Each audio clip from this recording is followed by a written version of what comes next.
Hello, thanks for visiting Retro Future Now TV. You can call me Retro. The first series on this channel is going to be called When We Were Young, and it's all based on games that we played. I'm sure you guessed it. So what we're going to be doing is looking at these games, some of which were groundbreaking when they released, others of which we remember just in our mind's eye.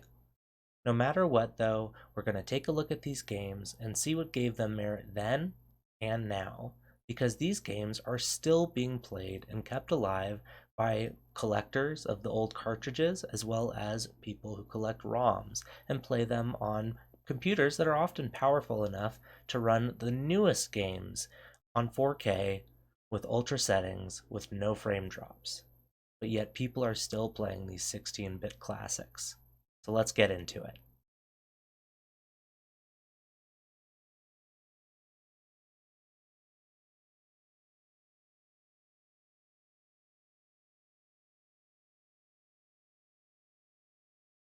I remember the commercial you just watched very clearly. Just as clearly as I remember the day we picked up Donkey Kong Country.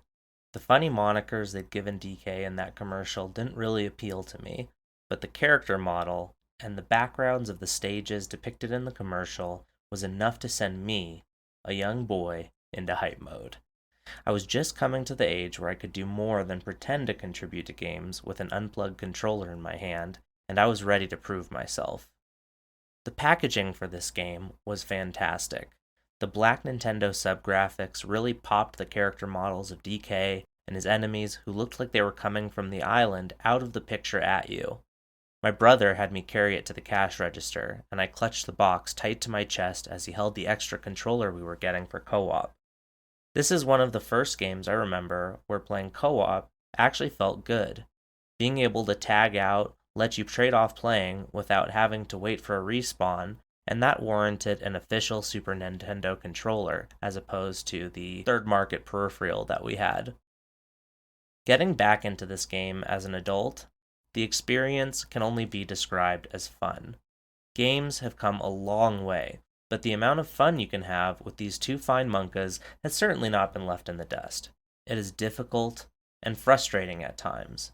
You have to train yourself in terms of muscle memory, but your memory itself should also be on point as you ultimately memorize the obstacles coming at you in each stage, whether that be a hovering barrel, a coconut spitting mini buzzard, or a very large unfriendly wasp. It takes concentration, repetition, and a perseverance that few modern games will force outside of Dark Souls and the like. With all the concentration required for play, it is easy to ignore the beautiful 16-bit art. However, it is beautiful. The aesthetic of DK galloping through the treetop homes of his Kremling enemies, or as Diddy paddles through the waters of Coral Capers, also contributes to the fun and enjoyment of the game. Aside from how good it looks, this game was the first to use pre-rendered sprites, giving a 3D feeling as you looked at the characters moving. Not to mention the music. Some of the best music in video games, period. You can't help but hum along to the bops in this game. The epic remakes of just about every song in the DKC franchise attest to just how good the music is. Don't just trust me though.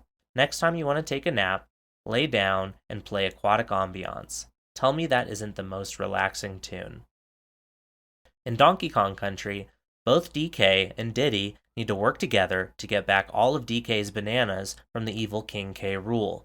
You do this through combining the unique character abilities of the two monkas over the course of 6 worlds. As I alluded to earlier, this is mostly a game of memory, with a peppering of precision. As long as you know what is coming at you, it is relatively easy to avoid any obstacles and clear the stages, with the exception of the boss battles, which are actually probably the easiest levels in the whole game. When things start to get tricky is when the situations that need precision may tend to crop up and surprise you. This is a game that is very ready to knock you off the galloping horse you are riding and is very quick to tempt you with hidden secrets.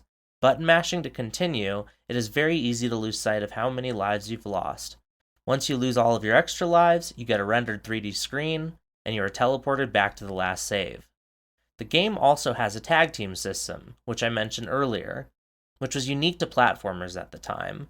We started to see different abilities aiding different characters in different situations, diversifying the way you could accomplish one stage. In addition, this system gives you a bit of a second chance in tougher scenarios.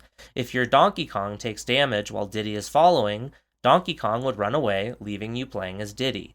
This could help, but it could also hurt, as some stages are way easier to complete as one or the other. This added a unique element of simple strategy to the game, where you may play a harder stage as the more difficult character for that stage simply because you wanted to save the good character. While playing with two players, each player would choose a character, and while only one player played at a time, you could use the tag team mechanic. This felt good as each could contribute, as there was no clear tilt in what character the level seemed to be designed for. We aren't going to do scores here at Retro Future Now TV because I truly want this to be a discussion. I want to hear your thoughts and opinions not only in the comments, but also on my Twitch channel where I stream Mondays, Thursdays, Fridays, and Saturdays. There's a link in the description below. I look forward to responding to your comments or seeing you in my community. Retro out.